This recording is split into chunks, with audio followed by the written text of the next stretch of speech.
that's how we shut Meredith at the end, actually, because I was like, you always know that there's a time for you. I believe there's a time for everything, right? There's a time and space for.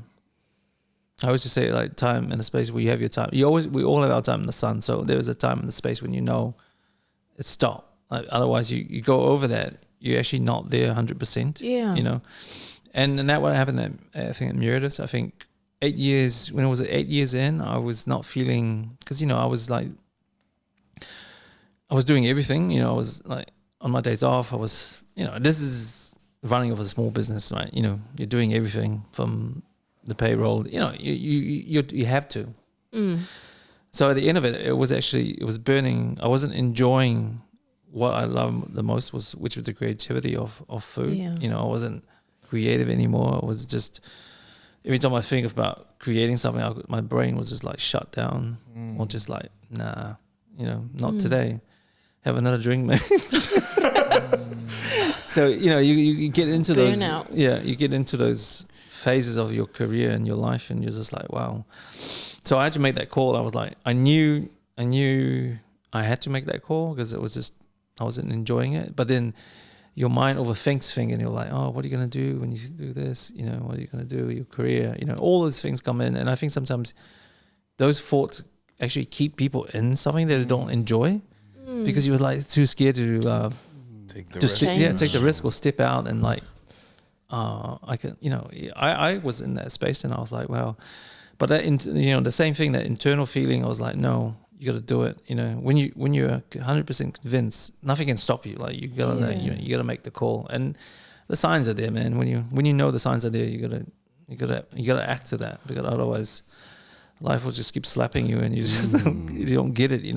Well, that takes a lot of courage. Yeah. Well, It takes courage to start something and then do it well, and then it takes courage to end Step it. away. Yeah, Jeez. it's that, I think Even that amongst voices at the time, because you were still thriving, and there would be voices telling you, "Hey, what are you closing for?" Yeah, I mean that's the thing that people always like, why? It's silly, but you know yourself. Yeah. Once you know yourself, you can't be there. You just, everything is just not working. So you just have to like trust that, and it's just that trust. And over years, you have to develop that trust. You trust with God, or you trust yourself, whatever that means to somebody. You just have to have that trust, and you got to believe in that, because obviously there's, out of your life, that's all you have sometimes, that thing that voice that you could talk to, or yourself, so yeah. So I made that call, and plus at the time I met, my partner the mother of my children now. We're not together anymore, but so she was very different, and I guess she brought a different sort of look of life into my life, and that was quite positive. And then she was pregnant at the time, so we were like, I thought, wow, cool, man, this gives me the opportunity to focus on this, and then start a sort of something different. And then I was actually involved in a few setups. Like there was a business called Eat My Lunch that we started in K Road. And that was sort of something that gave me, it wasn't sort of high-end food, but we were like selling lunches, and then on the side give a lunch to a school out all in South Auckland. And so that was enough stuff, consultancy stuff, that kept my focus in it, but then I didn't have to be there most of the time. So then I stopped. Then we had Frankie, did a lot of traveling, and obviously when you're traveling and you're eating, and that's always something that part of my travel was always like, what's the best restaurant here? Because the things you're interested in, and you invest your time into that. And through that period, it was like 3 years I took off. I was actually, that itch come back again, like, man, like you want to do something else, and obviously you go back into it, and you go back into it, and then I end up slipping again of the family side on not working, and it was tough. It was tough for me, because obviously now I'm like, man, 2 failed relationships through this in this business, and I just didn't know how I'm gonna get this right, because it's just hard, because you know, when I'm committed to a business, I can't step away until I know in my time frame that I can't sort of set something up and just walk away. It wasn't in my way of thinking about doing a business, and you know, so you can't win everything, and that's the hardest thing, and to try to balance that of your life of, you know, doing well in one way and not doing so well on the other side, you know. So like, yeah, so I guess, you know, in all, everything, you know, I guess you make choices, and that's very true. We always get given choices, but sometimes the career that I've had has some personal costs to me that probably only me will understand that value, and obviously what I missed out on. But, you know, now, like I said, you know, like I'm blessed enough to have the opportunity to do that now with my younger kids and try to build on the relationship with my older kids, you know, and that's a different challenge on its own, you know, like, but, you know, with this opportunity coming up with the Sky City, it allows me to be creative without having the full back work of opening a business, you know, because they got massive support, you know, from them, and, you know, it's a great location, and, you know, to do really something that I was quite happy to do, and obviously highlight where I'm from and the food that we'll try to create. It's you know, it's massive, and I guess it's probably, to be honest, probably the second nervous I've been, obviously, creating a space is with this, and it should be the easiest setup, because obviously all the other stuff, you know, apart from the food, all the other stuff is taken care of by the support team from Sky City. But I don't know, it's just something about it that I'm like, I don't know, it's put me on the edge. Yeah. And nerves are good. I mean, it's sort of, you know, it almost like you it's like you build a story this high, and you're like, how am I going to climb up there?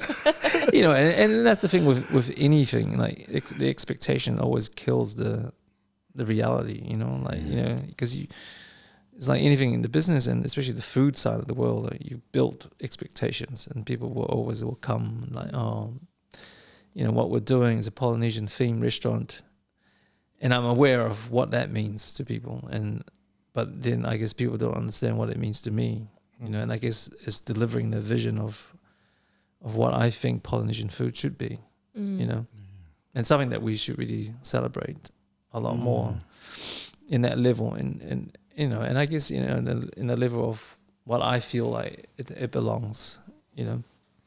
Yeah, Michael, because there's some great insights also, really great insights, and very great self-awareness in terms of obviously just pushing through.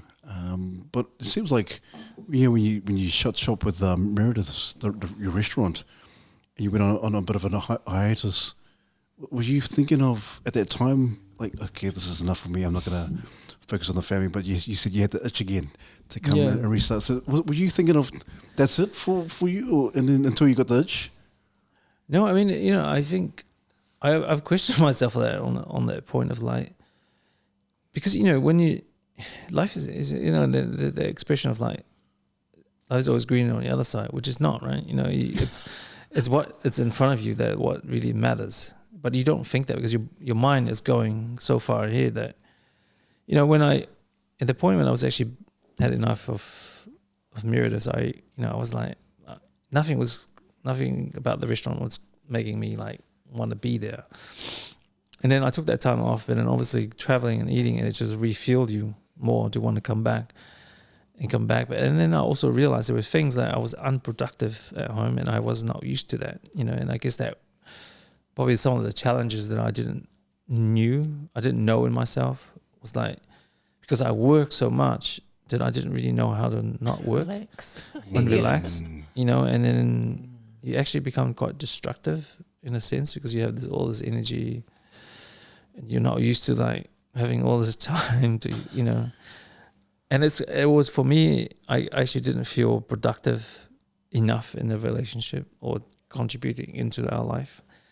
And that was my own mental blocks in myself, because obviously I didn't, you know, I've supported myself through my life, you know, and I guess when suddenly someone else is sort of like supporting you, or you know, I just didn't sit with me. I don't know. I didn't feel, and that was just my own personal stuff that I needed to go back out and sort of earn my own way. And those are the things I just, you know, you have your own battles, and those are the things that you either accept and move on and learn from, or you just like Mandate.